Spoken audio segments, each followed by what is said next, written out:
Salam alaikum, Azul Fellaoun, qui raconte dairin. Écoutez, je vais vous confier quelque chose de personnel. En ce moment, Wallah, marani nurkud mleh. Je dors pas bien. Vous savez, quand je lis ce qui est en train de se passer, qui نقرا واش راه صاري في الخارج بالنسبة للجزائر, على بالكم بلي ندوخ. Je suis un peu choqué, je suis un peu dans un brouillard. C'est très particulier. Et aujourd'hui, je vais vous parler du passeport algérien. Passeport algérien, souveraineté de l'Algérie, يعني جواز سفر جزائري، السيادة الجزائرية، علاقة بين الجزائر وفرنسا، علاقة بين الجزائر وأوروبا. على بالكم ماني دايخ. Je sais pas ce qui se passe. J'ai l'impression qu'on est en train de revenir à 1830. أنا كي نقرا واش راه صاري في الإعلام راني نشوف بلي رجعنا في الوقت الاستعمار 1830. يعني على بالكم bientôt le bicentenaire de la colonisation de l'Algérie. C'est dans 5 ans. 5 ans. Mais j'ai l'impression qu'on revient à 1830 et je vais vous expliquer pourquoi. Et à bismillah. Vous avez lu comme moi il n'y a pas longtemps. Chalanda. Quelques heures, un jour. Le consulat algérien de Toulouse accusé d'avoir délivré des centaines de passeports à des clandestins.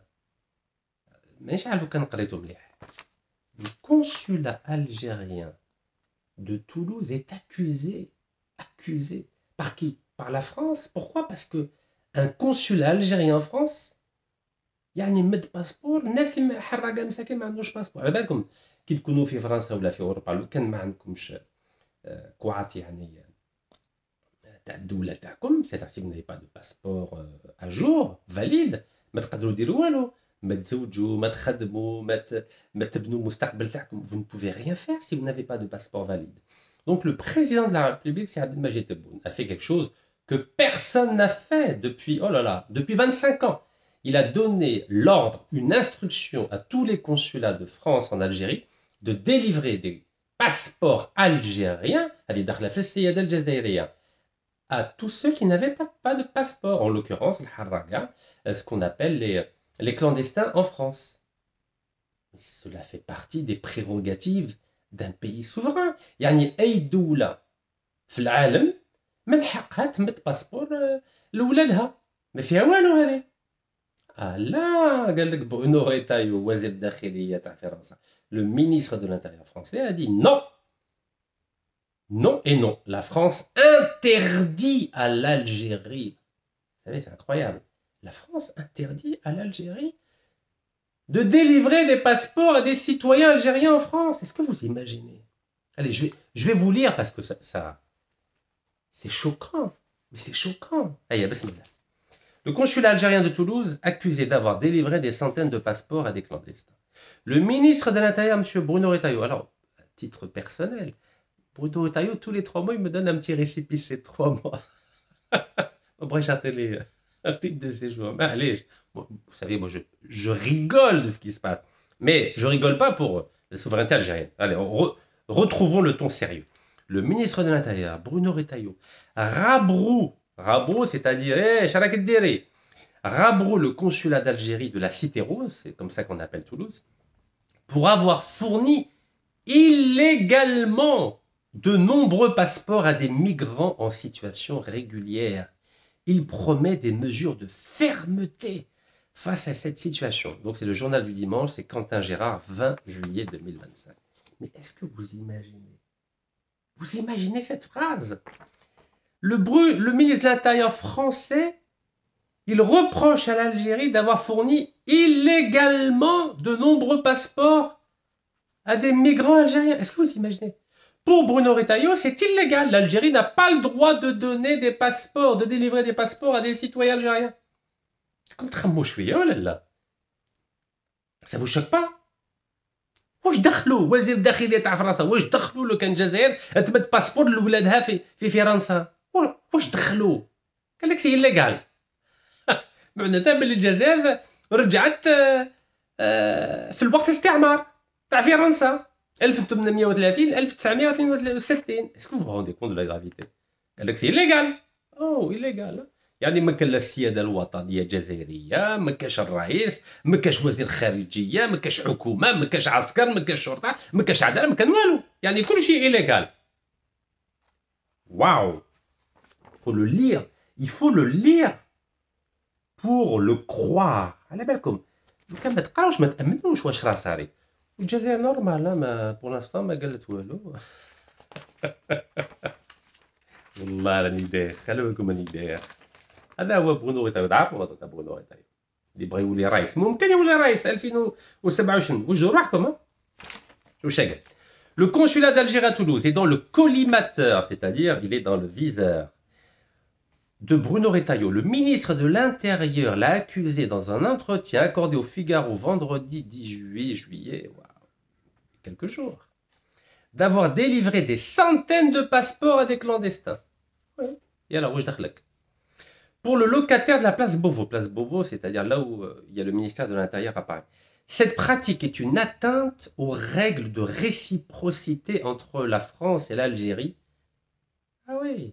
Apparemment, il y avait des règles entre eux où l'Algérie se serait engagée à ne pas délivrer de passeport algérien à des haragas en France, et la France se serait aussi engagée à ne pas délivrer des passeports français à des, entre guillemets, des haragas français en Algérie. La Djibrasari. Alors qu'Alger refuse de reprendre ses ressortissants sous OQTF sur le territoire français. Ben dis donc. En gros, راه يقول ريتايو باللي الجزائر ماش تحترم اتفاقيات بين الجزائر وفرنسا. Le premier flic de France, le ministre de l'Intérieur, on l'appelle le premier policier de France, donnera instruction au préfet de ne pas reconnaître le passeport délivré dans ces conditions. Est-ce que vous imaginez? Est-ce que vous imaginez الوزير الداخلية تاع فرنسا مد التعليمات كاع كما يقولوا الوليله اللي ولي تاع فرنسا، لي بريفي تاع فرنسا، قال لك ما تزيدوش تستعرفوا بالباسبور الجزائري تاع ذو الحراقه. واو. الولاد باردون الولاد.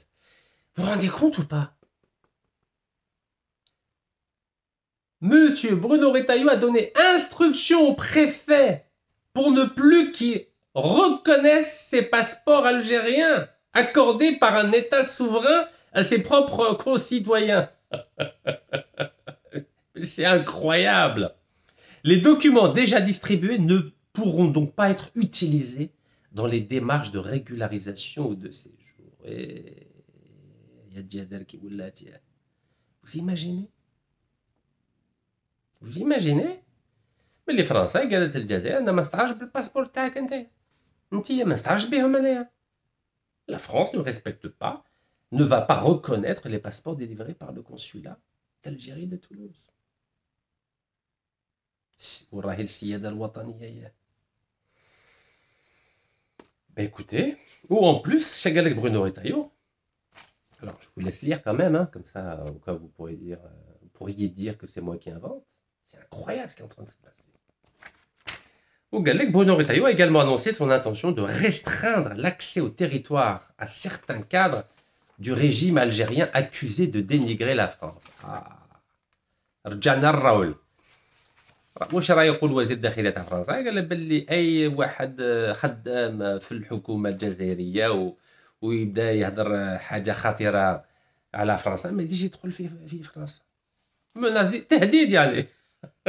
تهديد. C'est incroyable. L'Algérie est considérée comme un petit enfant qui a fait une bêtise. Ah, tu as fait une bêtise, bah donc je vais t'interdire de venir en France. Donc il faut que les Algériens ne dites rien contre la France. Si vous dites quelque chose contre la France, interdit Paris, interdit Monaco, interdit Nice. Voilà, c'est... Non mais il faut le lire, wallah il faut le lire, regardez.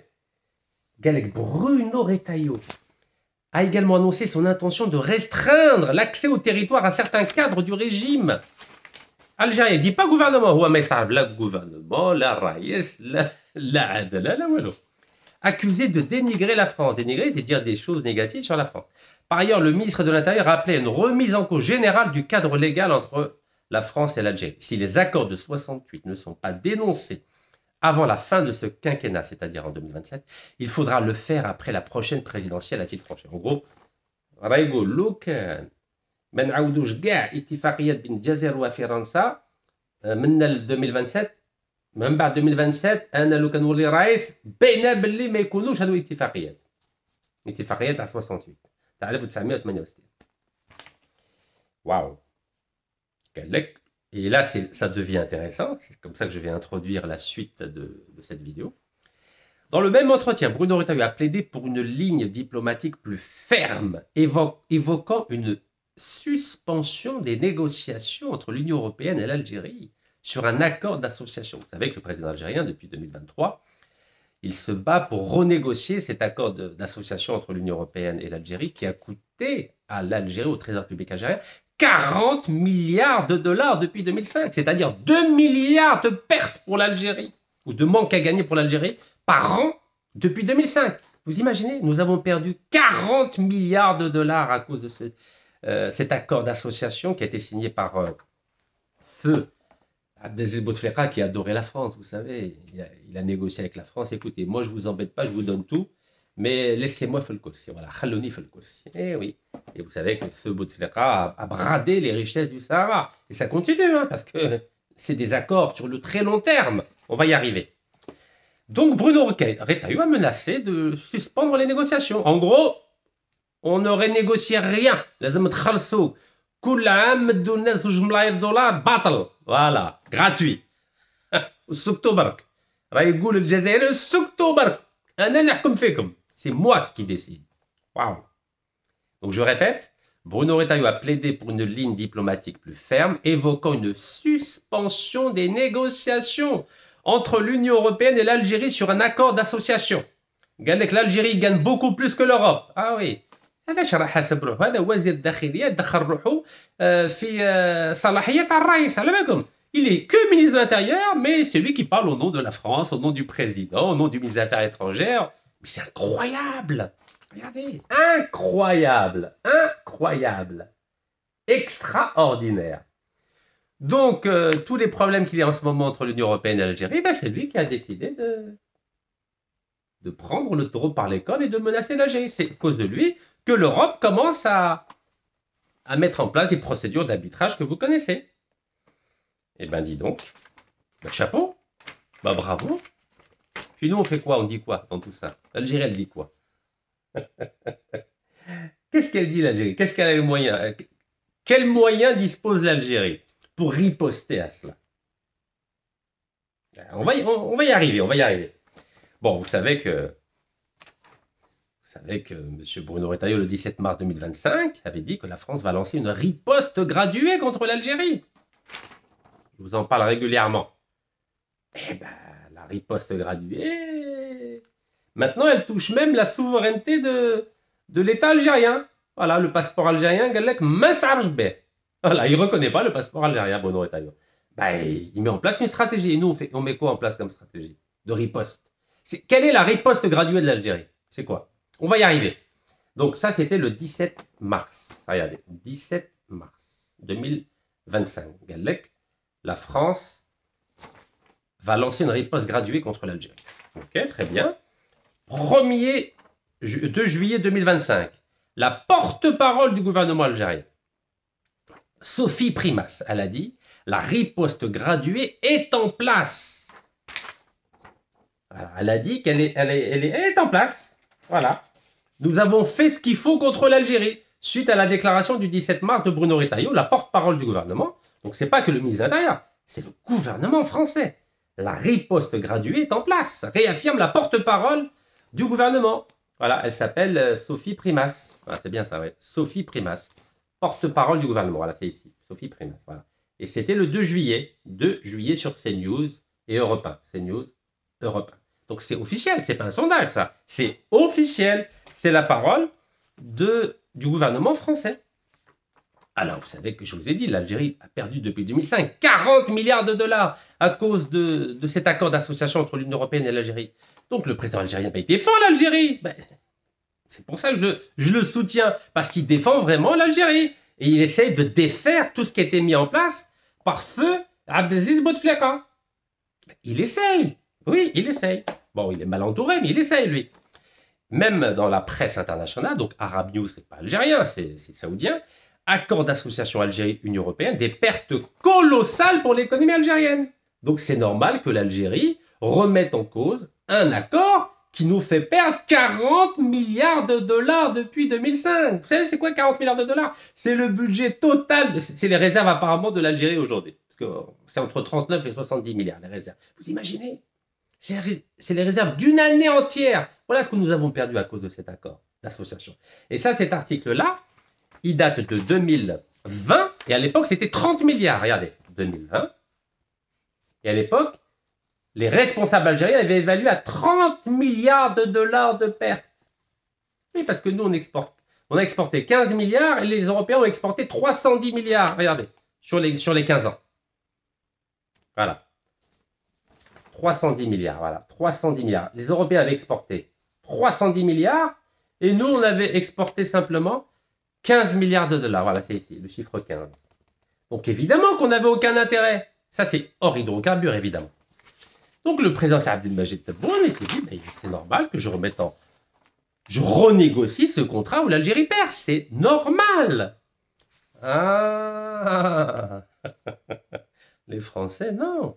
Regardez, ça, c'est M. Borrell. Voilà, Borrell, c'est lui. Il était venu voir le président Al-Moradia. C'est qui Borrell? C'est l'ancien ministre des Affaires étrangères espagnol et c'est le ministre européen, le ministre des Affaires étrangères de toute l'Europe. Donc, il était venu en Algérie. M. Borrell, le 13 mars 2023, il avait fait une déclaration. Il avait fait une déclaration en sortant de son entrevue avec le président Abdelmajid Tebboune. Vous voyez, 13 mars 2023. Et qu'est-ce qu'il a dit, Borrell? Je vais vous dire ce qu'il a dit. Bon, d'abord, bien sûr, il est diplomate. Hein. Il est très heureux d'être ici en Algérie, qui est un partenaire stratégique de l'Union européenne. Ah oui, d'accord, très bien. Et qu'est-ce qu'il dit d'autre, notre ami Borrell? Vous savez, il a fait une longue déclaration, 4 pages. Hein. Alors, qu'est-ce qu'il dit d'autre, notre ami Borrell? Notre ami Borrell, il dit que plus de la moitié du commerce extérieur algérien se fait avec nos États membres. Il évalue à 56% des exportations de l'Europe et 43% des importations de l'Europe. D'accord, très bien. Mais il dit que depuis juin 2022, l'Algérie a mis en place des entraves aux échanges commerciaux avec l'Espagne. Ben oui, l'Espagne, donc il pense d'abord à son pays, qui doivent trouver une solution. Il ne demande pas à l'Algérie que nous souhaiterions que l'Algérie trouve des solutions. Non, il a dit, ces problèmes-là doivent trouver une solution. Donc c'est un ordre.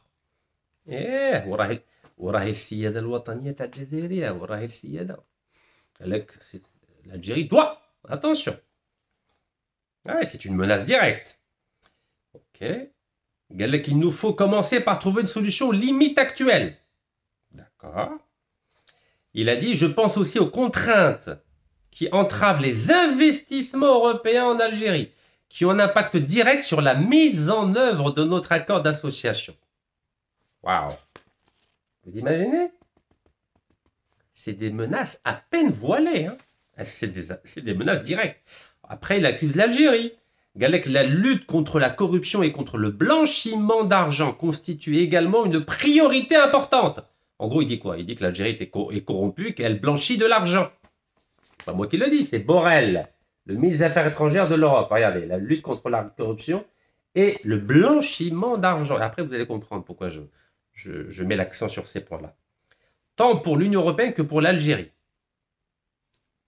Il a même dit, nous avons échangé sur ce sujet, sur les questions de la restitution des avoirs mal acquis et des transferts financiers illicites. Et je suis absolument convaincu de la nécessité de renforcer notre coopération dans ce domaine. Voilà. Et la phrase la plus importante, qui a été reprise dans tous les médias après, il dit, permettez-moi de souligner quelques domaines spécifiques. D'abord, l'énergie, c'est-à-dire gaz et pétrole, est sans doute un domaine où nous avons un partenariat qui fonctionne bien. Bah oui, depuis 2002, il fonctionne très très bien, le partenariat entre les entreprises multinationales européennes et l'Algérie, grâce à feu Abdelaziz Bouteflika. Il a dit environ 90% des exportations du gaz algérien partent vers l'Europe.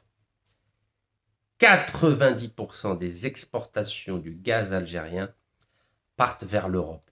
Et nous savons que nous pouvons compter sur l'Algérie, qui est un partenaire fiable et l'a été dans des moments difficiles. Donc quand vous lisez cette phrase, vous lisez par exemple 90% des exportations du gaz algérien partent vers l'Europe. Vous avez l'impression que ces 90% du gaz algérien appartiennent à l'Algérie, pardon. Ben oui, il dit 90%. Du gaz algérien, voilà où est-ce que c'est 90% du gaz algérien partent vers l'Europe. On a l'impression que ça appartient à l'Algérie, hein, le gaz. Mais non, il n'appartient pas à l'Algérie. L'Algérie, elle n'a qu'une partie. Elle a entre 25 et 51%. Non, ça n'appartient pas totalement à l'Algérie. Ça appartient essentiellement aux multinationales étrangères, dont les européennes, évidemment. Ben, ça, il ne le dit pas, ça. Et c'est pour ça qu'il dit 90% des exportations du gaz algérien partent vers l'Europe et nous savons que nous pouvons compter sur l'Algérie, qui est un partenaire fiable. Et l'a été dans des moments difficiles. C'est pour ça qu'il dit l'énergie est sans doute un domaine où nous avons un partenariat qui fonctionne bien. Ben oui, partenariat dans le gaz, il fonctionne bien parce que ça n'appartient pas en totalité à l'Algérie. Extraordinaire, hein? Yeah. Ben oui, ça marche bien. Grâce à Feu Abdelaziz Bouteflika qui a tout bradé aux multinationales étrangères. Ben oui. Le Sahara n'appartient qu'à 25 à 51% à l'Algérie. Il n'appartient pas à 100% à l'Algérie, vous le savez. Tout ce qui est au-dessus de la terre, ça appartient à l'Algérie, mais sous la terre, ça n'appartient pas à l'Algérie. Sous la terre, c'est quoi? C'est le sous-sol. Le sol appartient à l'Algérie, mais le sous-sol, c'est entre 25 à 51% à l'Algérie. Voilà, c'est tout. Al-Baraka fal-Qlil. Intéressant, non? Voilà, c'est un deal qui a été signé. Et c'est pour ça que notre ami Borrell, il a dit attention, hein, vous avez mis des obstacles, on n'est pas d'accord. Hein. Et bien écoutez, ça c'était le 13 mars 2023, un an et 3 mois après, l'Union européenne a engagé un bras de fer avec l'Algérie. Voilà, 14 mars 2024. Vous voyez? Ben oui, parce que le président algérien, il veut renégocier, il en a marre de donner gratuitement 2 milliards de dollars à l'Europe, 2 milliards d'euros à l'Europe. Attendez, c'est bien ça, hein? Que je dise pas de bêtises quand même, hein, que je chiffre bien. Parce que maintenant, le dollar a baissé par rapport à l'euro. Non, c'est bien du dollar. Donc 40 milliards de dollars. 40 milliards de dollars depuis 20 ans, donc ça fait 2 milliards de dollars par an. Bah oui, le président algérien, il en a marre de donner 2 milliards de dollars par an à l'Europe. Mais Borrell, le ministre des Affaires étrangères européen, vous continuez comme sous feu Bouteflika. Vous continuez à nous donner notre gaz et vous continuez à l'accord d'association et chaque année, c'est 2 milliards pour l'Europe. Mais pas pour l'Algérie, pas pour les travailleurs algériens, pas pour les retraités algériens, pas pour les fonctionnaires algériens, pas pour les jeunes algériens, pas pour le logement, pas pour la santé, pas pour la justice. Pour les Européens. Voilà. Continuez comme ça. Donc voilà. 14 juin 2024. L'Union européenne engage un bras de fer. Voilà, ça vous rappelle rien cette terminologie? Bras de fer, bras de fer. Hein, bras de fer. Bras de fer, riposte graduée. Ah, c'est la France qui est derrière tout ça. Ben oui, bras de fer, riposte graduée. C'est une terminologie française. C'est l'ancien ministre des Affaires étrangères l'ancien ambassadeur français en Algérie, Xavier Driancourt, qui a imaginé ce concept de bras de fer de riposte graduée, qui a été repris par l'Europe. Voilà. Donc voilà, parce que l'Europe perd de l'argent à cause des restrictions commerciales imposées par l'Algérie, et donc l'Europe ne veut rien savoir. Donc avant de mettre en place donc un arbitrage, d'abord il faut salir. Oui, il faut salir l'Algérie. Et c'est ce qu'a fait notre ami Borrell, vous en souvenez? Je viens de vous le dire là. Notre ami Borrell a dit, lorsqu'il est parti voir le président de la République algérienne, donc c'était le 13 mars 2023. Qu'est-ce qu'il a dit le 13 mars 2023? Il a dit au président algérien, il lui a dit très clairement, avec des mots à peine feutrés, il a dit « La lutte contre la corruption et contre le blanchiment d'argent constitue également une priorité importante. » Voilà. Lutte contre la corruption et blanchiment d'argent. Donc ça, c'est... Je vous rappelle la date, parce que c'est important les dates, vous savez. 13 mars 2023 et 10 juin 2025, c'est-à-dire 2 ans après, 2 ans et 3 mois après, la Commission européenne met à jour la liste des pays à haut risque afin de renforcer la lutte internationale contre la criminalité organisée. Et comme par hasard, l'Algérie a été rajoutée à la liste grise des pays corrompus et qui pratiquent le blanchiment des capitaux. Il nous avait averti, Borrell. Hein, ah, Borrell, le grand Borrell, il nous a averti. Alors, M. Joseph Borrell, le 13 mars 2023, il a dit attention, la lutte contre la corruption et contre le blanchiment d'argent, il va pas laisser ce domaine sans sanction. Eh ben, 10 juin 2025, voilà, il a rajouté l'Algérie parmi les pays de la liste grise des pays qui pratiquent la corruption, le blanchiment d'argent et le blanchiment des capitaux dans le cadre du terrorisme. Vous imaginez? Voilà. Voilà comment fonctionne l'Union européenne, notre partenaire depuis 2005, à qui nous exportons 90% du gaz algérien, qui n'appartient pas totalement à l'Algérie, vous avez compris. Et je vais vous le montrer. Donc voilà, ça c'était le 10 juin 2025, donc l'Algérie considérée comme un pays corrompu et qui fait partie de la liste grise. Et un mois après, le 17 juillet 2025, l'Union européenne, donc c'est la troisième étape. Donc d'abord, on menace, ensuite on met l'Algérie dans la liste grise des pays corrompus qui pratiquent le blanchiment d'argent. Et troisième étape, procédure d'arbitrage contre l'Algérie. Ben oui, ça se fait de façon graduée. Vous vous souvenez? Graduée. Graduée. Qu'est-ce qu'elle a dit, Sophie Primas, porte-parole du gouvernement français?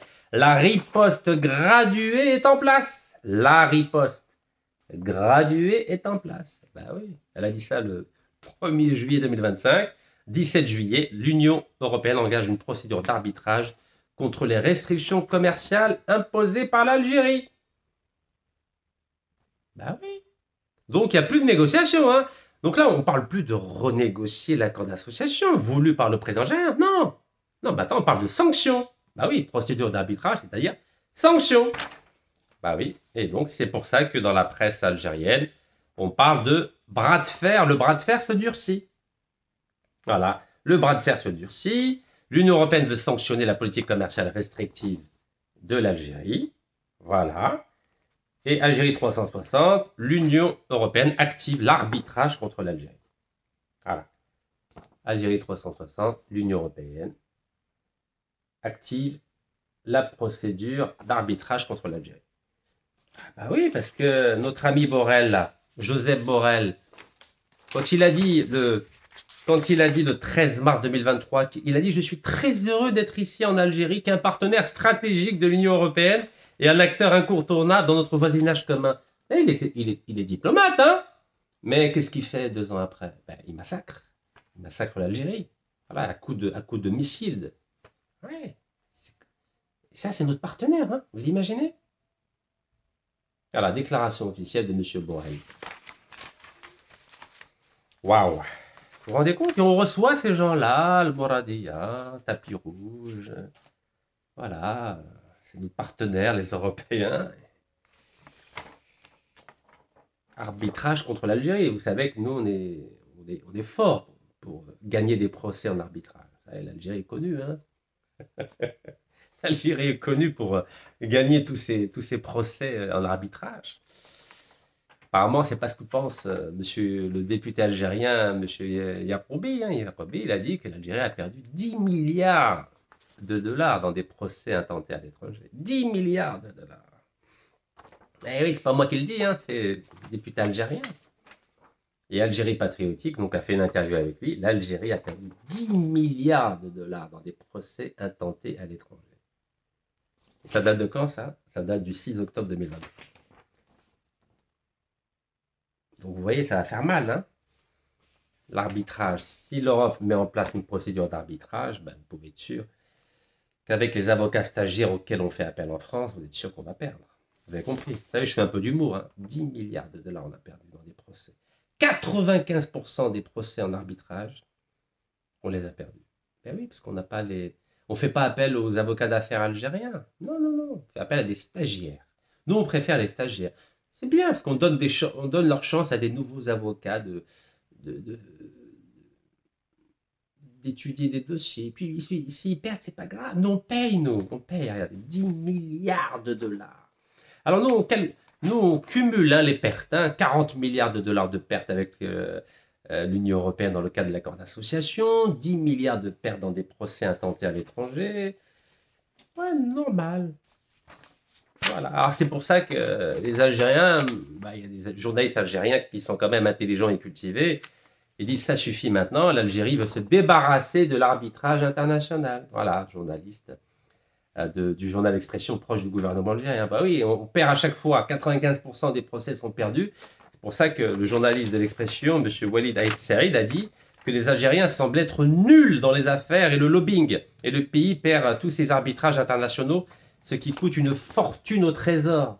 Donc vous voyez, il n'y a pas que Algérie patriotique qui le dit, hein, il y a même l'Expression proche du gouvernement algérien. Ben oui, quand vous avez un député algérien, et au moins il sait de quoi il parle, M. Yacoubi. Et là qu'on a perdu 10 milliards de dollars. Ben oui, donc l'Algérie veut mettre fin à l'arbitrage international. Voilà, elle veut se débarrasser de l'arbitrage international. Ben, vous savez que c'est pas possible. Vous savez que c'est pas possible.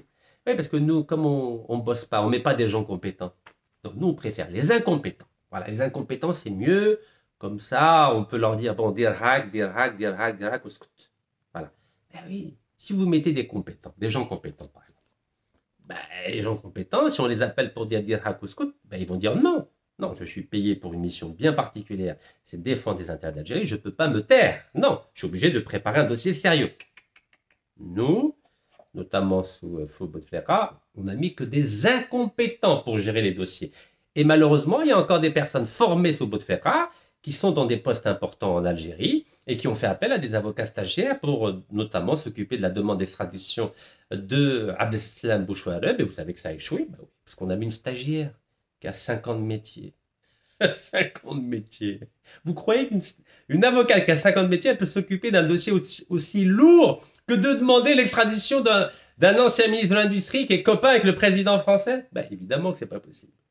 Et puis même pour nos diplomates qui sont en prison en ce moment en Algérie, en France, pardon, et dont personne ne parle, on a mis une petite stagiaire qui a 8 ans de métier. Voilà, une avocate stagiaire. Et en plus, elle refuse de parler aux médias. Donc elle veut même pas défendre l'honneur de nos diplomates en prison aujourd'hui. Non, elle refuse de parler.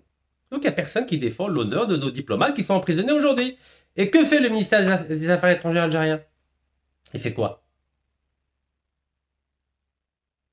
On a des diplomates en prison aujourd'hui en France et qui sont poursuivis. Il y en a 7 qui sont poursuivis pour des actes de terrorisme. Et nous, on fait quoi?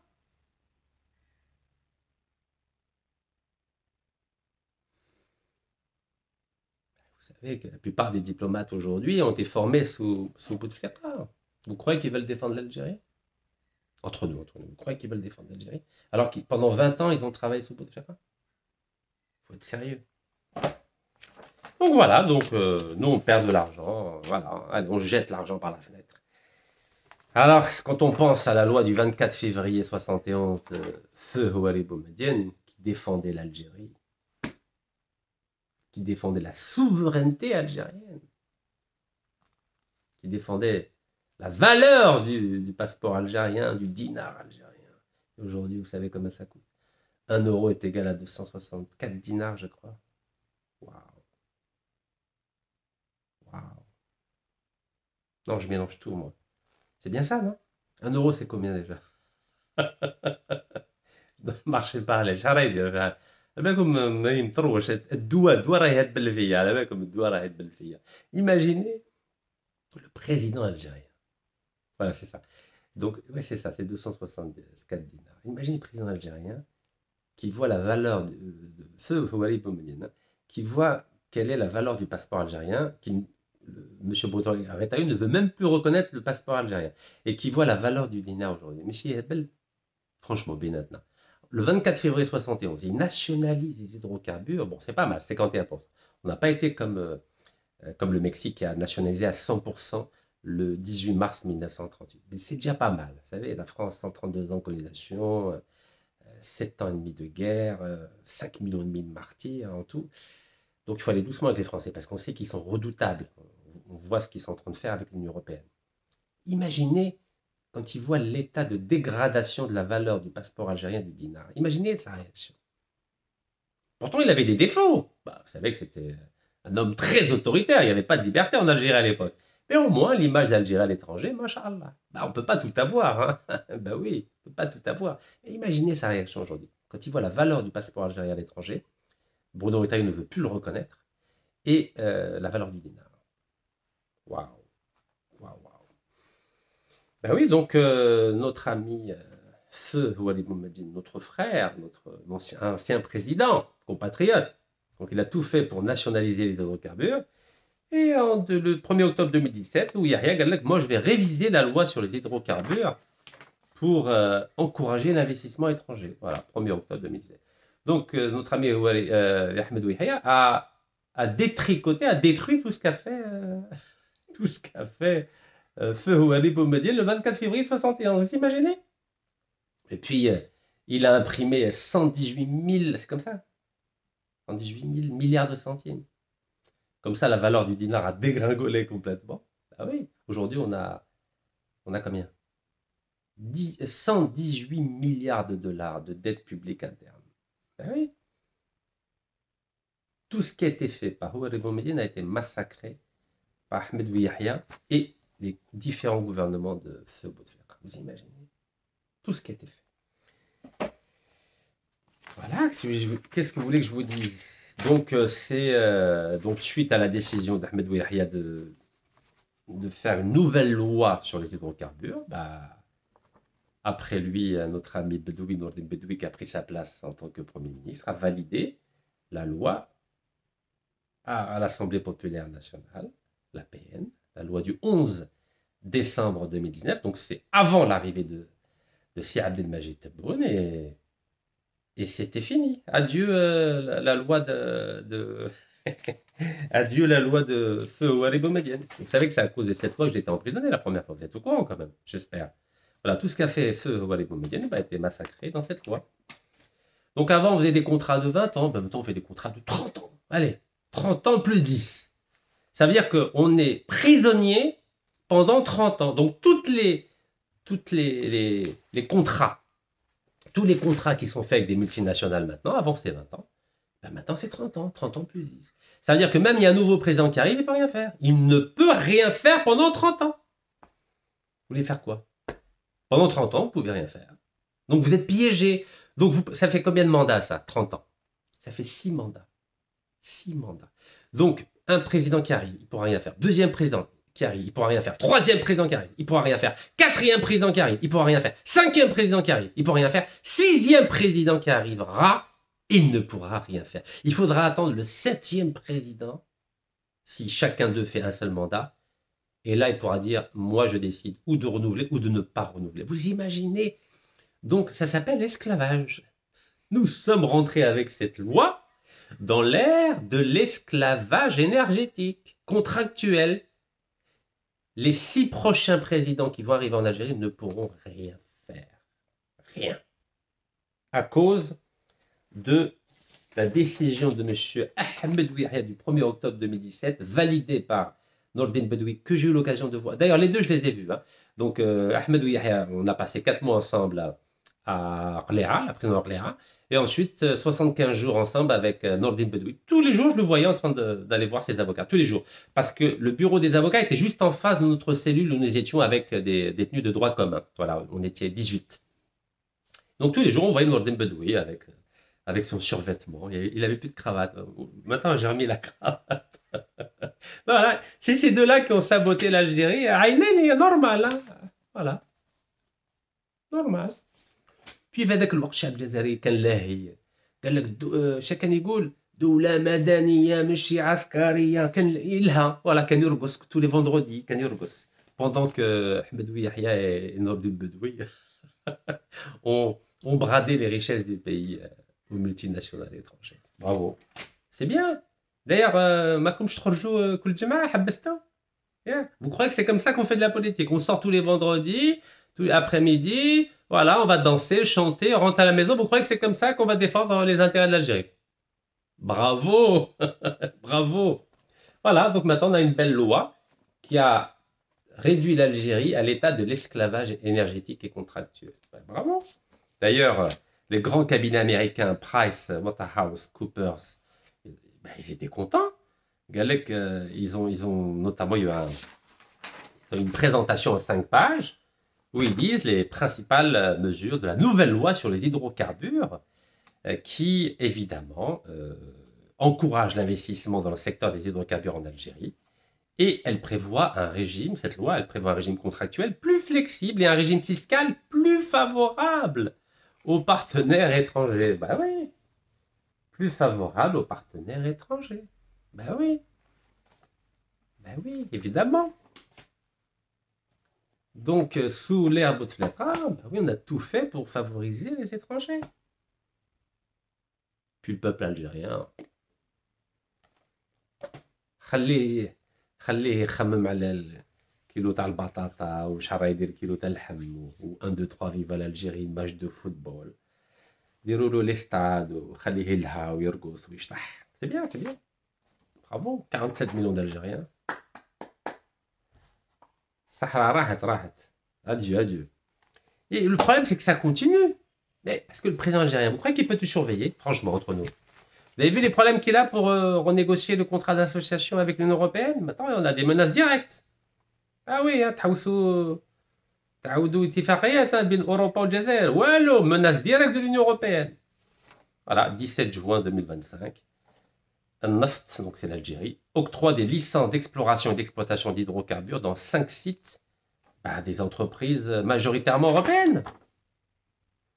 Bah oui, parce que le 14 juin, vous avez vu, 14 juin, l'Union européenne nous a menacés. Je vais vous reprendre l'article, comme ça vous allez voir le lien. Voilà qui est 14 juin. 14 juin 2024. 14 juin 2024. L'Union européenne engage un bras de fer avec l'Algérie. Nous, on est obligé de tenir compte du bras de fer. Il y a des menaces quand même. Ben voilà, 17 juin 2025, on accorde 5 permis des licences d'exploration et d'exploitation. Et il y a qui dedans? Il y a Total Energy, le corrompu, Eni, l'italien, le corrompu, Zengas, l'autrichien, Filada, le suisse. Puis bien sûr, on mélange un peu avec les Chinois corrompus, évidemment. Sinopec et ZPEC. Voilà, on travaille avec 80% corrompus. On travaille avec 40% de multinationales corrompues. Voilà. Total Energy, sur son site officiel, était très contente. Le 17 juin 2025, Total Energy se voit attribuer un nouveau permis d'exploration. Site officiel de Total. Donc pourtant, on a fait des cadeaux. On a fait des cadeaux aux Européens. Eni, Total, Zengas, Filada. Et pourquoi ils nous menacent maintenant? Pourquoi ils veulent... les Européens, pourtant, on leur fait beaucoup de cadeaux. L'Union européenne veut sanctionner la politique commerciale restrictive de l'Algérie. Mais nous, on donne des contrats aux Français, aux Européens. Il n'y a pas que Total. Regardez, même TSA a dit que Eni va investir 1,35 milliard de dollars en Algérie, regardez. Donc on donne des cadeaux, des permis, des licences. C'était quand ça? C'était le 7 juillet, il n'y a pas longtemps. Regardez, 7 juillet. Donc Total Energy, c'était le 17 juin. 7 juillet, c'est Eni, l'européen, parce qu'on va dire européen. Mais pourquoi ils nous menacent? On donne beaucoup, nous. On donne beaucoup. Voyons, pourquoi vous nous embêtez comme ça? Pourtant, Eni, oh là là, pendant 14 ans, il nous a pompé 4 milliards de dollars de pétrole. À la frontière entre l'Algérie et la Libye. Pas moi qui le dis, Algérie 360, le soir d'Algérie, le 6 juin 2015, regardez. Voilà, 4 milliards de dollars de pertes, vous imaginez? 4 milliards de dollars. Eni, avec qui on travaille là, l'entreprise corrompue Eni, qui vient de dire qu'elle va mettre 1,35 milliard. Bah oui, elle nous vole d'un côté, et puis après elle dit que je vais investir. Puis après on lui donne bien sûr 49%. Alors Eni a 65% à Adrar, d'accord? Avec les Français Engie. Donc vous imaginez, ils nous prennent 4 milliards de dollars entre 2004 et 2018, et après ils disent, on est content, oui, Eni va mettre 1,35 milliard de dollars en Algérie. Ah oui, mais les 4 milliards que vous avez volés là, plus les 6 milliards de contrats que vous avez obtenus en donnant 197 millions d'euros avec Farid Boujaoui et compagnie. Vous savez, à n'y rien comprendre. Des centaines de millions de dollars détournés annuellement, le pétrole algérien pompé en Libye. Le pétrole algérien pompé en Libye par qui? Par Eni. Incroyable quand même. Et on travaille avec ces entreprises-là. Et on est content. Hein. Regardez, TSA, ils font jamais référence. Ou l'Algérie 360, ou l'Al-Khabar, ou la Chour. Ils n'en parlent plus, c'est fini. C'est nos amis, nos amis. Ils nous pompent 4 milliards de dollars, mais c'est nos amis. Et puis Total, vous savez, Total, en 2018, on a reconduit un nouveau contrat, un ancien contrat de 1999. 25 ans de gaz gratuit à TFT, plus après 25 ans de pétrole gratuit à Hassi Barkin. Pétrole gratuit. 25 ans supplémentaires. Normal. Puis on continue à leur donner des contrats, on continue. Et bien après, ils sont pas contents, les Européens. Moi, je comprends rien, moi. Pourquoi ils sont pas contents? On leur donne plein de contrats. Parce qu'on les a habitués. C'est ça le problème, on les a habitués. Après, ils nous mettent des bras de fer, ils engagent des bras de fer. Parce que ولفناهم فهمتوني ولا لا ولفنا نمدوا كل شيء اوروبا اي عيكو من بعد كي من بعد الرئيس عبد المجيد تبون بغى يحبس قالوا والو دير راهم يقولوا له دير كيما عبد العزيز بوتفليقه دير كيف اسكت برك مد لنا لي كونطرا واسكت برك والصحراء راهم يقولوا لنا ماهيش تاعنا الصحراء ماهيش تاعنا عندكم الفوق برك تحت تاعنا. Vous vous rendez compte ce qui se passe en Algérie? Waouh, ça fait peur. Hein. Et en plus, il n'y a pas que dans le domaine gazier et pétrolier. Mais regardez ce qu'a dit le 19 mars 2025 l'ancien ministre de l'Industrie et grand économiste algérien, monsieur Farhat Aït-Ali. Gadlek, l'usine Renault dans l'automobile. Vous savez qu'ils ont, avec à l'époque de feu Abdelaziz Bouteflika et les différents gouvernements, vous savez que Total, pardon, pas Total, Renault est entré en production en 2014. Normalement, il devait atteindre 30% de taux d'intégration, et puis à terme, 50, 60, 70%. En gros, il y aura des voitures Renault qui seraient construites de A à Z, fabriquées de A à Z en Algérie, un peu comme au Maroc, avec 1 million de voitures. Nous, on a fait, Renault a produit 25 000 Renault symboles. Vous savez, le dernier modèle, qualité zéro. Donc, normalement, Renault s'est engagé à 30% de taux d'intégration. Vous savez ce qu'a révélé le 19 mars 2025 l'ancien ministre de l'Industrie 2020-2021 et grand économiste Farhat Aït-Ali? Regardez ce qu'il dit. L'ancien ministre Farhat Aït-Ali fait des révélations sur l'usine de Renault en Algérie. Des révélations. Et c'est quoi ces révélations? Il a dit que le taux réel d'intégration des véhicules Renault à Oran n'était que de 4,7%.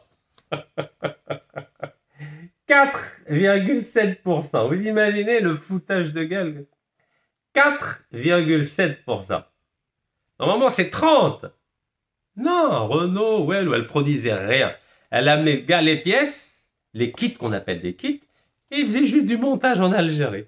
On bat les officiels, les ministres, les premiers ministres. Oui, on a une usine Renault fait Waran, alors que c'était que du montage. 4,7% de taux d'intégration. Vous savez, on est loin de mettre en place une industrie automobile en Algérie avec des compagnies pareilles. Mais c'est ça les compagnies européennes. C'est pour ça que quand le président a décidé de limiter les importations, ah bah ils n'étaient pas contents. L'Europe n'est pas contente, voyons. Ben oui, ils ont l'habitude de vendre et faire des bénéfices énormes en Algérie sans qu'il y ait de transfert de technologie, sans qu'il y ait de production locale en Algérie. Ouelou, rien, nada, sefar. Voilà, donc si vous voulez lire, donc rédaction de Algérie Echo, donc 19 mars 2025, l'interview de Farhat Aït-Ali. Voilà. Vous vous rendez compte, c'est quoi? 4,7%, c'est du foutage de gueule. Durant son mandat à la tête du ministère de l'Industrie, donc M. Farhat Aitali, dit avoir eu accès à des rapports officiels qui confirment les écarts entre les engagements et la réalité.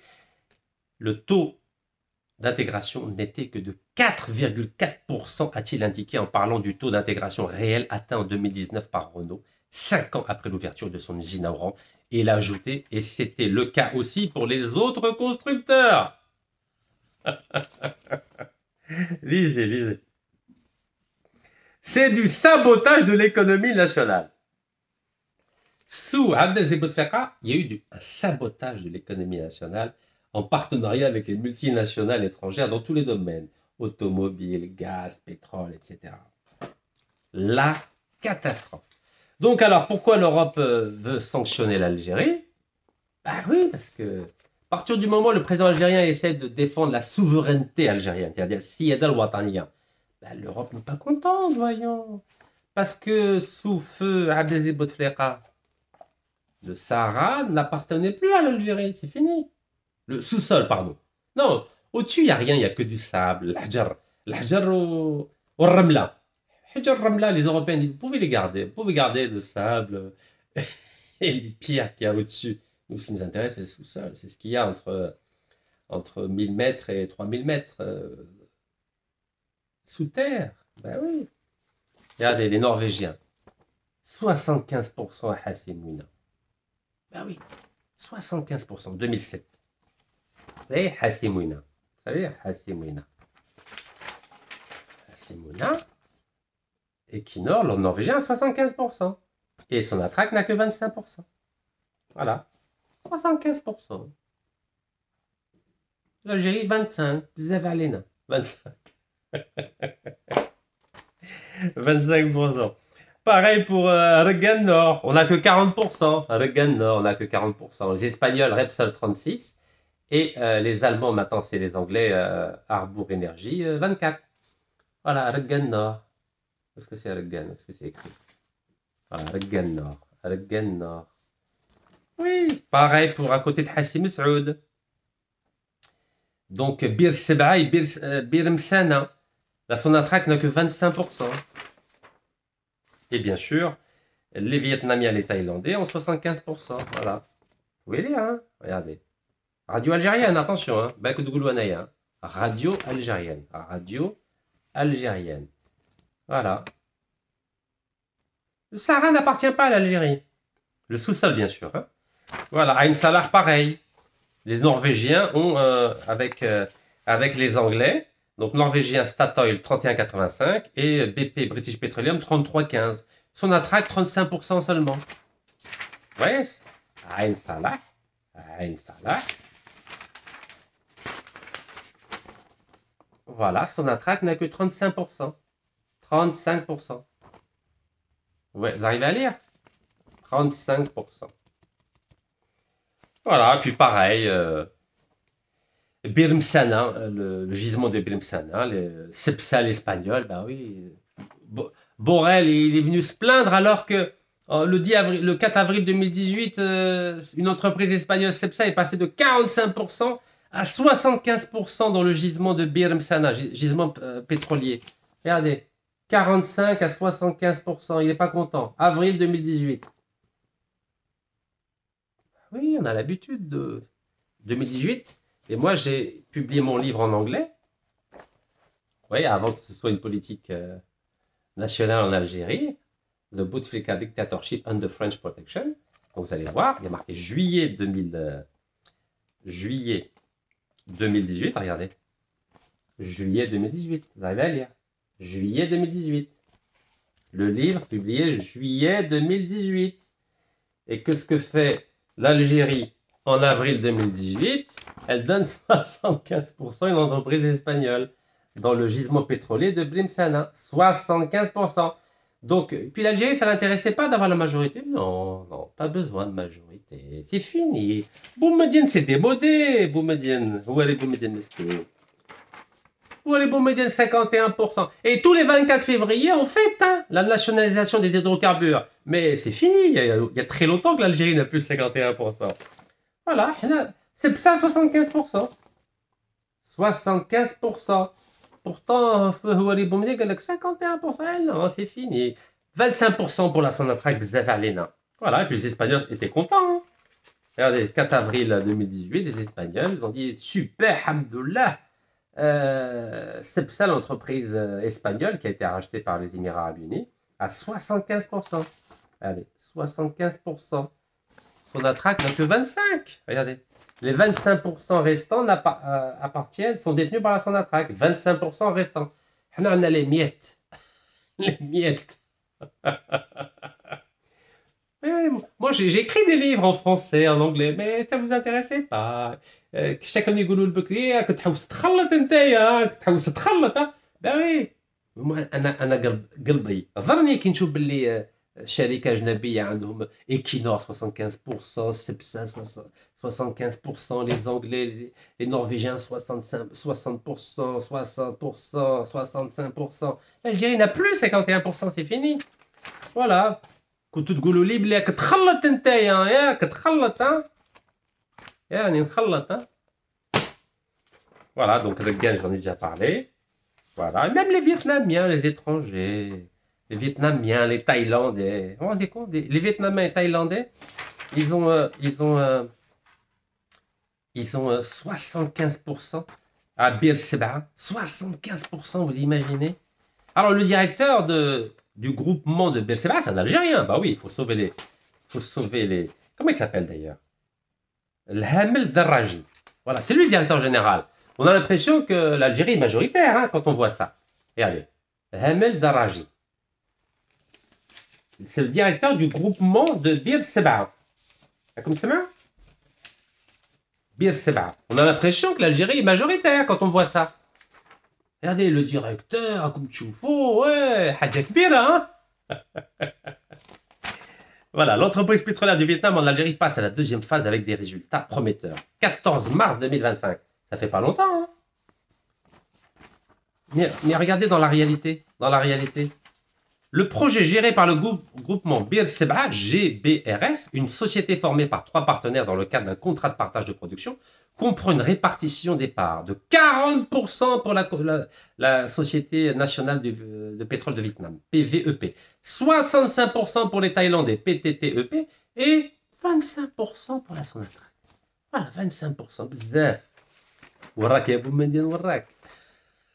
وراك يا هواري بومدين وراك. 25%. Des miettes. Imaginez, Houari Boumediene, il serait vivant. Il voit qu'on donne même à des Vietnamiens. Ah oui, il y a un argument. Le Vietnam, ils ont souffert كيما حنايا. Ou les Thaïlandais, ils ont souffert كيما حنايا. واش دخلنا؟ حنا ندافعوا على السيادة الوطنية. مسكين راكم تشوفوا كان الزعيم 51% تاع الجزائر واليوم عندنا 25%. Et ça, c'est des contrats signés à l'époque de Feu Abdelaziz Bouteflika. Attention, 25%. Hein. Regardez, 25%. Moi, ils m'ont cassé mon nez. J'entends plus à l'oreille droite. C'est normal, عادي. À l'époque, oh Rachid, راك تخلط نتايا راك تخلط. Ben oui. 25% في بير سمعة. 25% في بير سمانة. Normal, عادي. On n'a que des 25% هنايا. Ah bah oui, et puis non seulement on a donné des cadeaux à des entreprises européennes, mais même des cadeaux à des entreprises turques. Ben oui, Tosyali, la fierté algérienne. Tosyali Algérie. Vous savez qu'elle a beaucoup d'avantages. Avantages fiscaux, avantages douaniers. Elle est belle comme, vous êtes au courant ou pas? Bon, je ne suis pas rentré dans les détails l'autre jour, mais c'est tableau, elle est belle comme tableau. Oui, en plus, on a signé un avenant avec l'AAPI. C'est comme ça que ça s'appelle, AA, Agence. J'ai oublié comment ça s'appelle. AAPI. Je ne sais plus comment ça s'appelle. Il y a tellement d'organismes. Vous savez, ceux qui signent des contrats avec les entreprises étrangères pour favoriser l'investissement étranger en Algérie. Mais il n'y a pas longtemps, on a signé un avenant pour donner encore plus d'avantages au niveau fiscal, au niveau des taxes, au niveau des douanes, à Tosyali Énergie. Oui, on a fait la même chose avec les Français, ne vous inquiétez pas. Il n'y a pas que les Turcs. Donc, Tosyali Algérie, oui, ben nous, Houari Boumediene, qui avait mis en place le complexe de la Hadjara fi Annaba, le كان يسمع مسكين راه ميت مسكين الله غالب يسمع باللي في 2007 l'Algérie a signé, a autorisé une société turque à posséder 100%. Mais chez 25. Au moins dans le pétrole, on a 25. Voilà. On a 25%. On a 25%. Puis, et au Bir semaine, c'est ça, 25% avec les Espagnols. Au moins, ils ont 75. On a 25. Les Vietnamiens, on a 25% aussi. Les Vietnamiens et Thaïlandais. Bir Seba. Hassimouina, on a 25% aussi. Fi Hassimouina, ouais, avec les Equinor, voilà, 25%. Mais, oh là là, avec les Turcs, on a 0%. Zéro. Vous savez ce que ça veut dire, zéro? C'est fin. C'est vrai que les Arabes ont inventé le chiffre zéro. Donc, au moins, on rend hommage à cette invention formidable des Arabes. Ils ont inventé le chiffre zéro. Ben, on l'a appliqué à la lettre en 2007. 2007, c'est toujours sous l'époque de feu Abdelaziz Bouteflika. 2007. Là, je vous fais un bon résumé, là. Pour que vous voyez qu'on n'a pas donné que des cadeaux à l'Union européenne. Hein. Regardez, entreprise créée en 2007, 28 août 2007. Voilà, oui, 28 août 2007. Donc, c'est pas Abdelmajid Tebboune. Voilà. Voilà, je vous remontre les actionnaires, hein, vous pouvez tous les voir. Voilà. Voici tous les actionnaires, c'est que des Turcs, il n'y a aucun Algérien. Vous voyez? Il y a 2 frères et plus leurs cousins, cousines, tout ça. C'est une entreprise familiale. 100%. 100% du capital social appartient à des Turcs. Vous voyez, ici, vous avez la répartition. Donc, il y a 2 frères qui ont 78,9%. Après, c'est 5% chacun, 5% chacun. Et le dernier, il a 0,2%. Vous voyez? Voilà. Chiffre officiel de la Commission d'organisation et de surveillance des opérations de bourse, la COSOB. Voilà. Chiffre officiel. Hein. C'est pas moi qui l'invente. Parce qu'en plus, à chaque fois qu'ils font de l'investissement, les Turcs, ils ne dépensent pas de leur poche. Hein. Non, ils émettent des obligations sur le marché boursier algérien. Et c'est des entreprises, plutôt des comment on appelle ça? J'ai oublié la terminologie. À chaque fois, j'ai oublié la terminologie. Ce sont des investisseurs professionnels algériens, ceux qui mettent l'argent. Et là, récemment, ce sont des Algériens qui ont mis 15 milliards de dinars. Pas pour être actionnaire, non, juste pour investir dans Tosyali Algérie, mais ils ont le droit qu'à 5,65% par an d'intérêt, c'est tout. Un peu comme si vous passiez en bourse. Mais ils ne sont pas actionnaires, non. Ça reste 100% turc. Et c'est les Algériens qui investissent. C'est les Algériens qui investissent, voilà. Donc ils ont émis 15 milliards de dollars donc en obligation, et donc c'est des investisseurs professionnels algériens. Regardez. Voilà, document officiel de la COSOB, Commission d'organisation des surveillance des opérations de bourse algérienne. Voilà. Donc les Turcs ne dépensent pas un centime maintenant, c'est fini. Donc les Turcs demandent aux Algériens d'investir. Ils n'amènent pas l'argent de l'étranger. Non. C'est les Algériens qui investissent dans une entreprise qui appartient à 100% à des Turcs. Bravo les Algériens. Donc vous imaginez la catastrophe. La catastrophe. Et cette entreprise en 2026, va exporter 4 milliards de dollars donc d'acier. Donc c'est très bien. Mais l'Algérie ne va rien gagner. En plus, ils utilisent du gaz algérien. C'est-à-dire qu'au prix subventionné. Vous imaginez ou pas? Tosyali Algérie utilise du gaz et de l'eau, bien sûr, de l'usine de dessalement d'Oran. Donc au prix subventionné, comme si c'était un consommateur algérien qui l'exploitait. Mais on a 0% dedans, hein, 0. Ben oui, pourquoi l'Algérie va posséder des actions? Non, 0%, c'est bien. D'ailleurs, on est les rois du 0, 25, 30, 35, 40%. Parfois, on a 51. Parfois, je dis bien. Parfois. Voilà, 0%. L'Algérie n'existe pas. Elle n'existe pas. C'est-à-dire, on a un drapeau, on a un passeport, mais à Tosyali Algérie, nous n'avons rien. Comme chez Lafarge, on n'a rien.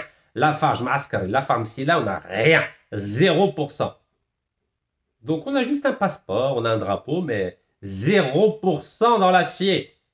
Et Tosyali Algérie, c'est 57% de la production nationale. Vous imaginez? Dans 57% de la production nationale, l'Algérie a 0%. Et pourtant, c'est un secteur stratégique, l'acier. C'est comme le gaz et le pétrole. Non, mais non, 0%, voilà. C'est la fierté de faire des communiqués pour dire, nous, on vend 4 milliards de dollars d'acier en 2026 aux Européens en plus, hein. Mais on gagne rien. En plus, on leur donne des exonérations fiscales, douanières.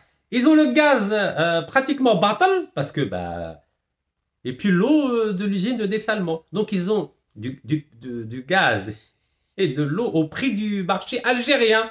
Ils achètent même pas en devise, en dinars. Battle. Moi, je dis bravo, bravo, bravo l'Algérie, parce que c'est un pays formidable. Moi, j'adore l'Algérie.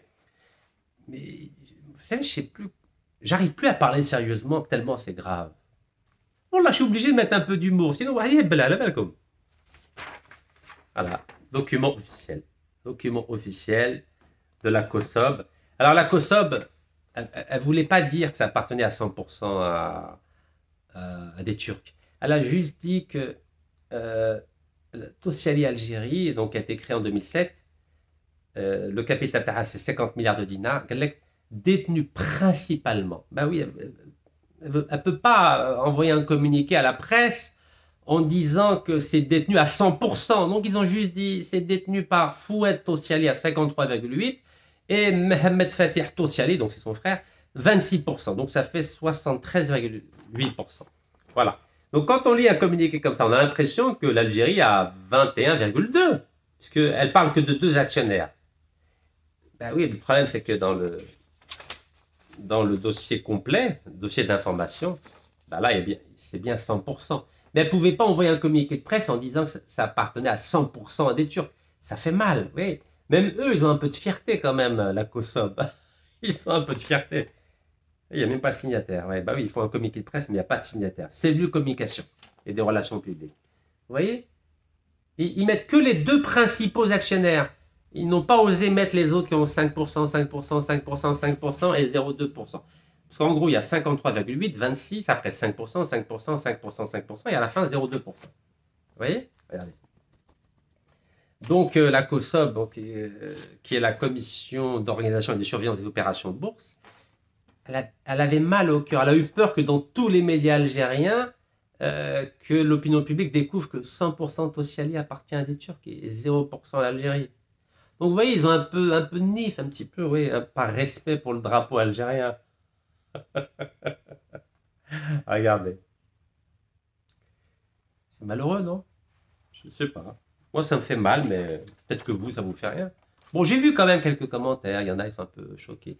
Mais ce qui m'a étonné, c'est que la dernière vidéo, là, il y a très peu qui l'ont vue. Apparemment, il y en a qui ne sont pas contents en Algérie, peut-être. Hein, que je parle de souveraineté à géométrie variable. Il y a eu quoi? Même pas 8000 vues. 8000. Alors, quand je dis Tosyali à 4 milliards d'exportation en 2026, tout le monde est content. Donc, il y a beaucoup de vues. Je crois que c'est 70 000 ou 75 000. Mais alors, dès que je leur dis la souveraineté algérienne, géométrie variable de 0% dans l'acier à 25 à 51%, ça s'intéresse pas. Non, non, les Algériens ne veulent pas voir la réalité en face. Non, non, non, non, Rachid ne nous dit pas que ça va pas. Non. Mais moi, je dis que ça va bien. On va exporter 4 milliards de dollars d'acier en 2026. Même si on a 0%, c'est quand même... ça part d'Algérie quand même. Et j'ai m'attendrai. Est-ce que vous voulez qu'on devienne adulte et on dise la vérité? Avec des chiffres, avec des preuves? Ou alors on va se mentir à nous-mêmes? Qu'est-ce que vous cherchez? Vous voulez dire qu'on dise 1, 2, 3, vive Algérie, on est le meilleur du monde? Moi, je peux le faire, hein, vous savez. Après 4 ans de prison, résidence surveillée, oublié par tout le monde sauf quelques-uns... Vous savez, moi, ça ne me dérange pas. Je peux vous dire des choses qui vont vous faire plaisir. Je peux vous dire qu'on a un sélectionneur de l'équipe nationale d'Algérie qui n'est pas algérien, ouais. On n'est même pas capable d'avoir un sélectionneur algérien. Dans le football. Pourtant, le football, c'est une balle, hein. Tirer, mentakta, dire 4-4-2, tirer. On n'est même pas capable d'avoir un sélectionneur algérien. Comment voulez-vous qu'on puisse avoir des responsables dans l'acier algérien? On n'est même pas capable d'avoir un sélectionneur dans le domaine du football qui soit algérien. Belmadé, dégage. Voilà. Farrahna 2019, parce que bah oui, la vie elle est comme ça. Dans l'acier, on n'a même pas un directeur. On n'a même pas actionnaire. On n'a même pas 0,0001%. Vous imaginez? On n'a même pas sauvé l'honneur.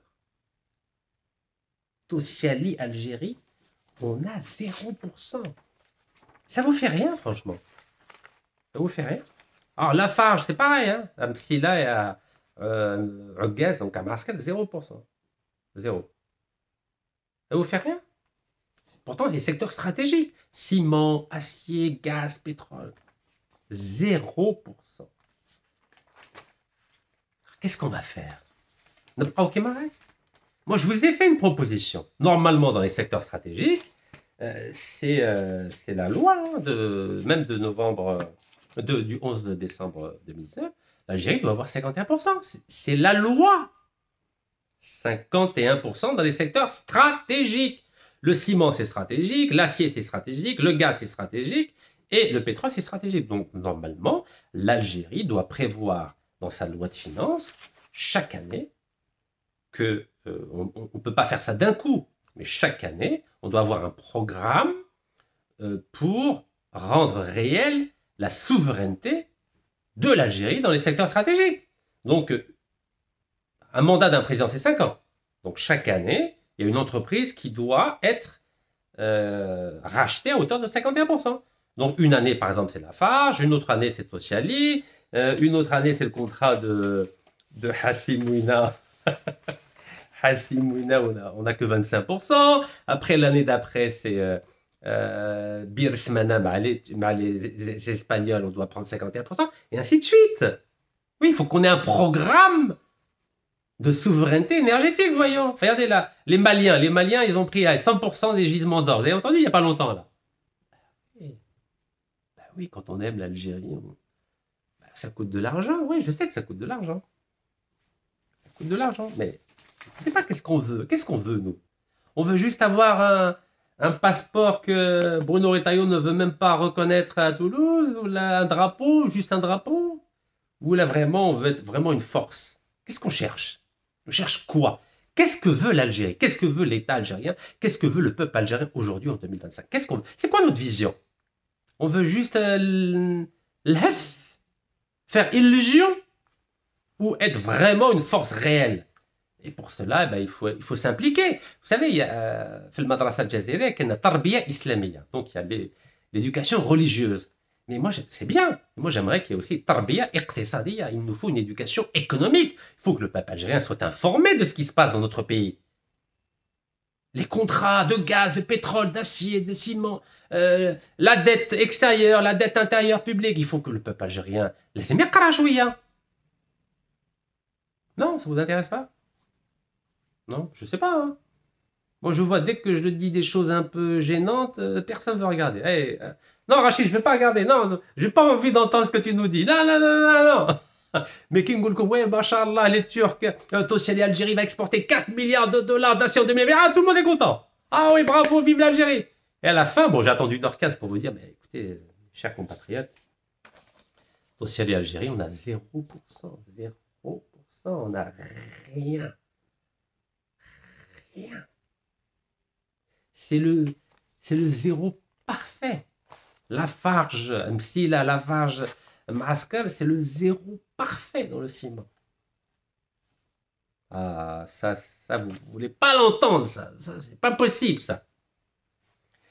Donc voilà, je ne sais pas si notre gouvernement, notre ministre des Finances va prévoir qu'on rachète 51% de Tosyali Algérie, 51% de Lafarge Maaskar Msila, qu'on puisse renégocier des contrats, comme à l'époque, vous vous en souvenez, Gézi, Orascom l'Égyptien, il a vendu ça à un Russe. Ah, Jazer, ah oui, les Russes, bla bla hein. Donc, Daoum Nif à l'époque, 51% de Gézi. Je crois que ça coûtait 4 milliards de dollars. Ah, ça coûte de l'argent, hein. Ah oui, racheter 51% des entreprises étrangères dans le secteur stratégique, ça coûte de l'argent. Et on n'a pas beaucoup d'argent puisqu'on dilapide, on renouvelle des contrats aux Français, aux Italiens, aux Chinois, dans le domaine du gaz et du pétrole. C'est les seuls endroits où on a des devises. Oui, parce que les Turcs, là, quand ils vont vendre 4 milliards de dollars d'exportation, nous, on gagne quoi, nous? Parce que 100% appartiennent aux Turcs. On gagne quoi, nous? Oh, on gagne, ouais, la fierté, ouais. Ça vient d'Algérie. Oui, c'est vrai qu'ils pourront dire que c'est de l'acier algérien. Ou là, du ciment algérien par rapport à Lafarge. Oui, mais qui n'appartient pas à l'Algérie. L'acier n'appartient pas à l'Algérie. Tosyali, Algérie, ça appartient à Tosyali, 100% turc. Et le ciment qui est vendu à l'étranger par Lafarge, Amsila et Amascan n'appartient pas à l'Algérie, ça appartient aux Français. Bon, comme tous les jours, parce que maintenant j'aborde le sujet à la fin. Qu'en est-il des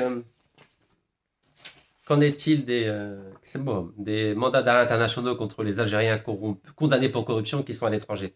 Vous vous souvenez, les trentaines de mandats internationaux? Où est-ce qu'on en est? Ben écoutez, j'ai vérifié. Toujours pas de mandat sur Interpol.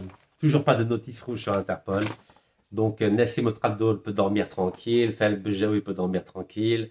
Abdeslam Bouchouad peut dormir tranquille. Ou Shakib Rali peut dormir tranquille. À l'aise, Matramouchga.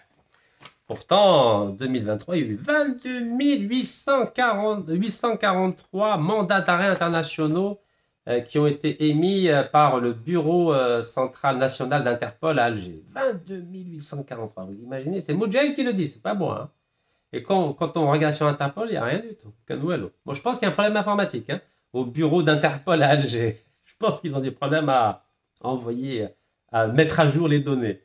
C'est pour ça que j'ai demandé au ministre des Startups, qui est très compétent, de donner un coup de main au bureau central national d'Interpol à Alger. Parce qu'à nous, les 22 843, ils sont invisibles dans les notices rouges d'Interpol. Et pourtant, les notices rouges des Russes, 3180, sont visibles. Les deux notices rouges des Américains, 235, sont visibles. Tout est visible. Mais tout ce qui vient d'Algérie, invisible. Je pense qu'il y a un problème informatique au bureau central national d'Interpol à Alger. Donc, s'il vous plaît, monsieur le ministre des Startups, donnez un coup de main, s'il vous plaît. Bon, bah, apparemment, ou alors, c'est peut-être les menaces de Faïd Bejaoui, qui date de 2013. Galek, je menace d'impliquer de hauts responsables dans le scandale de Sonatrach. Si je tombe, vous tombez. Ah, bah oui, c'est la mafia chez nous. نطيحكم. ممكن, peut-être. Ah, ouais, il les a menacés. Hein. Avril 2013. Algérie 360. Et même Cholok. 6 avril 2013, Faïd Bejaoui menace d'impliquer de hauts responsables de l'État. Ah, il les a menacés, direct. Pour ça qu'il n'a jamais eu de problème d'ailleurs. Hein. Depuis qu'il les a menacés, il ne lui arrive rien. Il profite de ces milliards, de ces 2 milliards de dollars. Qui menacé Motradol, il profite de ces 2 milliards de dollars. Personne ne le dérange. Regardez. Personne ne le dérange. Et puis, pareil pour le site, super site internet SpeakUp. C'est une plateforme de lutte contre la corruption qui a été mise en place le 10 septembre 2023. Toute la presse algérienne et étrangère en avait parlé. SpeakUp, un forage d'exploration de l'éthique, El Moudjahel. L'expression lutte contre la corruption, Sonatrach lance SpeakUp. Il s'agit de la première plateforme numérique de signalement et de détection des actes de corruption. Waouh, c'est beau, hein? Quand on voit ça, on a l'impression que c'est magnifique. La Sonatrach. Yeah. El Watan, lutte contre la corruption, Sonatrach lance la plateforme SpeakUp.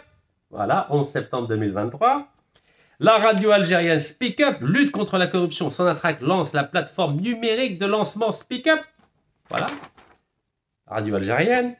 Algérie 360, Sonatrach lance SpeakUp, première plateforme pour dénoncer la corruption en Algérie. Première plateforme pour dénoncer la corruption en Algérie. Le problème, c'est quand vous allez sur le site de la Sonatrach, ben, il n'y a plus rien. Ça ne marche pas. Donc, j'ai vérifié pour vous. Oui, parce que j'ai pas envie de habbelhum kullium, Rachid, il exagère, mais il n'y a rien qui marche. Lutte contre la corruption, ouais, rien. Zéro. Mandat d'arrêt internationaux des 30 Algériens condamnés pour corruption. Aucune notice rouge. Zéro. Comment voulez-vous? Le président Mesquine, il essaye de lutter contre la corruption. Il met en place plateforme SpeakUp. Il demande à la justice de délivrer des mandats d'arrêt internationaux. Mais après, il ne peut pas assurer le suivi quand même. Le président, il n'y a que 24 heures par jour Vous croyez qu'il attend de tout vérifier si les consuls font le travail à l'étranger, si les ambassadeurs font le travail à l'étranger, si chaque ministre fait son travail, si chaque wali fait son travail, si chaque haut fonctionnaire fait son travail, si la Sonatrach fait son travail? Il ne peut pas tout vérifier. C'est à nous d'aider le président de la République pour savoir, pour assurer le suivi des opérations qui sont faites. Mais lui, mesquin, il ne peut pas tout faire. Et c'est pour ça qu'il y a du sabotage. La 5e colonne des corrompus fait un travail de sabotage formidable. C'est pour ça que ça ne marche pas. Car le président est entouré de personnes qui ont été formées pendant 20 ans sous l'ère Bouteflika. C'est pour ça que nous échouons. Nous échouons à lutter efficacement contre la corruption. Alors la Sonatrach, elle fait des contrats, elle signe tous les jours des contrats. Mais il n'y a personne qui vérifie ou qui peut dénoncer des actes de corruption. En plus, on signe avec des entreprises corrompues mondialement. Total, Eni, Sinopec. Ces entreprises corrompues. Sinopec, le président a été condamné à mort pour corruption. Et on signe avec eux. Total, son ancien président, Christophe de Margerie, était mis en examen pour corruption. L'entreprise a été condamnée pour corruption en Algérie, en France, aux États-Unis. Et on continue à signer avec eux. Pareil pour Eni, condamné aux États-Unis. Congo, Algérie. Eh bien, comme heureusement. Et là, l'Union européenne n'est pas contente. Parce que le président veut renégocier l'accord d'association, qui nous a fait perdre 40 milliards de dollars en 20 ans. Elle n'est pas contente, l'Union européenne. Qu'est-ce qu'on doit faire alors? Qu'est-ce qu'on doit faire? Qu'est-ce qu'ils veulent? Qu'est-ce qu'ils veulent, les Européens? Yeah. On leur donne des contrats. En plus, c'est des entreprises corrompues mondialement. Qu'est-ce qu'ils veulent, les Européens? Bruno Retailleau, il ne veut plus reconnaître le passeport algérien. Mais où va l'Algérie? Mais où va l'Algérie quand notre propre passeport n'est pas reconnu par la France? Donc la France ne reconnaît plus la souveraineté algérienne. L'Union européenne ne reconnaît pas la souveraineté économique algérienne. On n'a pas le droit de remettre en question des contrats, ni des accords. Voilà, on a le droit de rien faire. Ça veut dire qu'on n'a pas de souveraineté, on n'a rien. Wallo. Mais il faut mobiliser tout le peuple algérien. Il faut mobiliser toute l'élite algérienne pour défendre les intérêts de l'Algérie contre les pays où là les unions, l'Union européenne, qui ne veulent pas reconnaître notre pays. Mais on ne peut pas rester comme ça. Le président doit mobiliser la diaspora, le peuple, l'élite. Il faut mobiliser tout le monde. Et tous ceux qui sont incompétents au niveau de toutes les institutions algériennes doivent être limogés après la mise en place d'un audit que j'appelle de mes voeux de façon urgente. Mais on ne peut pas travailler avec des diplomates incompétents, ou là des hauts fonctionnaires incompétents, ou là des avocats d'affaires incompétents. On ne peut pas continuer comme ça, voyons. Je ne sais pas ce que vous en pensez. Vous croyez qu'on peut continuer comme ça? Avoir des diplomates incompétents, des avocats d'affaires incompétents, des hauts fonctionnaires incompétents? Vous croyez qu'on peut continuer comme ça? Qui gère le dossier avec la France? Qui gère le dossier avec l'Union européenne? Qui gère le dossier avec les contrats de gaz et de pétrole et d'acier et de ciment? C'est qui gère ça? Vous croyez qu'ils sont compétents, ces gens-là? Benatna. Est-ce qu'ils sont compétents? Quand on perd 10 milliards de dollars en perdant 95% des arbitrages internationaux, vous croyez que ces gens-là sont compétents et méritent de rester en fonction aujourd'hui? Non. Il faut urgemment que le président mette en place un audit national sur toutes les institutions algériennes. Et ainsi, toutes les personnes qui ont été nommées sous l'ère de feu Abdelaziz Bouteflika pendant 20 ans, et vous savez qu'il y a eu beaucoup de Bni Ami, Outrali, Outrti, etc., dans toutes les sociétés publiques, toutes les entreprises publiques et toutes les institutions, il faut un audit. Tous ceux qui n'ont pas les compétences pour occuper un poste doit être limogé. Et cet audit doit être fait par des cabinets étrangers, notoirement connus comme étant éthiquement réglo. Pas des cabinets d'audit algériens. Non.